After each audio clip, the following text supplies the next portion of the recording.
Notre invité, il est né à Tourcoing, surnommé le faux prince arabe. Son histoire, ses escroqueries ont déclenché un emballement médiatique en France comme en Belgique il y a quelques années. Aujourd'hui, il se livre dans un livre autobiographique, Mais il est né Sbrouf. Abdelkarim Serrani, avec ce titre, le ton est donné, on peut le dire. Vous reconnaissez que vous avez dupé pas mal de monde, Mille et une Sbrouf. Oh, duper pas mal de monde n'est pas un euphémisme, vu la manière dont vous le dites. Oui, clairement. Mais le titre était voulu? Le titre est voulu car ça met directement les pieds dans le plat et les gens savent directement à quoi s'attendre, à savoir un livre qui leur promet un tas d'aventures et un voyage aussi humain, aussi humain que prenant. Alors dans votre livre, vous racontez d'abord dans les premiers chapitres votre enfance, une mère qui vous manque, qui vous abandonne, un père absent. Est-ce que vous aviez besoin de raconter cette enfance, peut-être pour vous expliquer ensuite votre parcours? Non, je suis parti sur une autobiographie et j'ai tenu à expliquer mon enfance, car les gens me connaissaient au travers des médias, au travers du faux prince arabe seulement. Et j'ai voulu me rapprocher d'eux, d'aller à leur rencontre et de leur dire voilà où j'ai grandi, voilà qui sont mes parents, voilà d'où je viens et voilà peut-être en partie ce qui m'a amené à être l'homme que j'étais encore il y a 5 ans de ça. Est-ce que dire tout ça, c'est un moyen de vous faire pardonner aussi, peut-être inconsciemment? Me faire pardonner auprès de qui? Je veux dire, à partir de la justice m'a condamné, j'ai payé ma dette envers la société, point barre. Là, vous dites dans ce livre, vous voulez vous venger des adultes qui vous ont fait souffrir. Est-ce qu'il n'y a que ça ou est-ce qu'à un moment, il y a eu aussi l'argent qui vous a attiré tout simplement? Écoutez, Madame Lefebvre, c'est bien beau, mais avec mes esbrouferies, je ne me suis jamais enrichi. Je n'ai jamais dépossédé une personne de son argent, j'ai juste profité de biens et de services en me faisant passer pour un prince saoudien.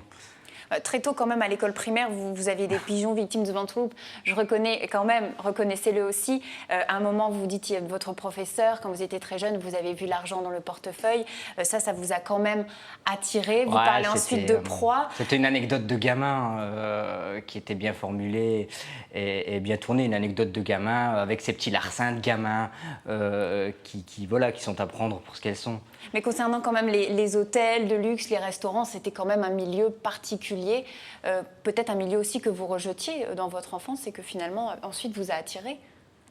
Attiré, oui, parce que tout ce qui est beau et superficiel comme ça peut être tentant, mais quand on se rend compte, je veux dire, de la connerie qui y règne et des discriminations qui s'y trouvent, oui, forcément, on a une rage certaine et moi, voilà, pourquoi je me suis fait passer pour un prince arabe. L'idée était de les prendre à leur propre jeu. Je reviens un petit peu sur le mode opératoire pour faire partager à ceux qui n'ont pas encore lu le livre. Oui. On sent que tout est bien réfléchi quand même. Il y a une préparation.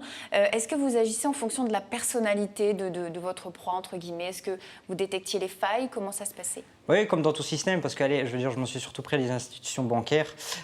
L'idée, oui, est je veux dire, avant de monter une arnaque, c'est 80% de préparation et 20% d'action. Je veux dire, si votre préparation est bien faite sur le terrain, ça sera qu'un jeu d'enfant. Et donc, oui, c'est clairement l'idée du bouquin, c'est de pouvoir permettre aux lecteurs de rentrer à l'intérieur de la peau des escrocs et de voir de quelle manière ils agissent. On connaît différentes histoires d'imposteurs. Là, il y a une phrase qui m'a marquée dans votre livre. Vous dites à un moment, je suis en apesanteur. Est-ce que c'est comme une drogue à un moment? Ça marche une fois et vous dites, je vais continuer. Ça vous amène un petit peu d'adrénaline? Oui, ça va un côté adrénaline, comme ça, de prendre la peau d'un personnage, de rentrer dans un rôle et je veux dire, de vivre une situation qui est quand même assez hors du commun et hors norme. Oui, ça m'a apporté une certaine adrénaline à l'époque. Alors, vous avez eu plusieurs personnages dans votre casquette. Est-ce que vous savez aujourd'hui qui vous êtes réellement? Est-ce que vous êtes trouvé? Abdelkarim, simplement. Et c'est pour ça que mon bouquin porte le nom d'Abdelkarim Serrani et non pas du faux prince saoudien. Votre histoire donc pourrait donner, on le sait, un film. Le scénario nous prend vite, le livre est facile à lire, il va vite. Est-ce qu'il y a déjà, on sait qu'il y a déjà eu un film américain sur une imposture, Attrape-moi si tu peux. Catch Me If You Can. Catch Me If You Can avec Leonardo DiCaprio. Est-ce que vous vous êtes dit pourquoi pas moi finalement, pourquoi pas le cinéma? Est-ce que c'est dans les clous? C'est dans les clous, on m'a toujours dit que j'étais un très bon comédien. Maintenant, la suite nous le dira. Quand on a un lourd passé derrière soi, il faut savoir l'enterrer, il faut savoir passer au-dessus. C'est ce que je fais maintenant depuis 4 ans. Et en créant ce livre, c'est une manière pour moi de passer à autre chose et de permettre aux gens de mieux comprendre ce qu'était ma vie au travers d'un livre écrit par moi.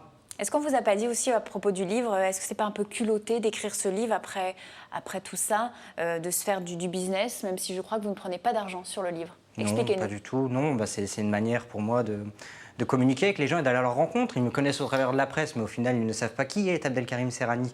Et je pense qu'on a tous des parcours de vie, on peut tous être source pour l'autre, on peut tous être un enrichissement pour l'autre.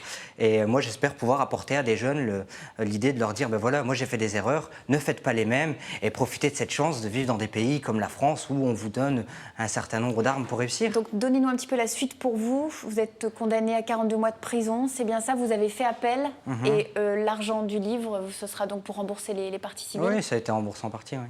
Merci beaucoup Abdelkarim Merci. Serrani. Donc votre histoire, vos aventures à découvrir dans ce livre Mille et une esbrouves, vous le voyez, publié donc aux éditions distribuées au Furet. Oui. Bientôt, prochainement? Ah, ça y est, c'est fait au Furet et à la librairie. Je crois qu'il y a eu ça a été, il n'y a plus du tout d'exemplaires en Belgique, je crois. Oui, ça a été sold out. Voilà, c'est sold out en Belgique et il arrive en France au Furet aux éditions Luc Pire. Merci Abdelkarim Serrani.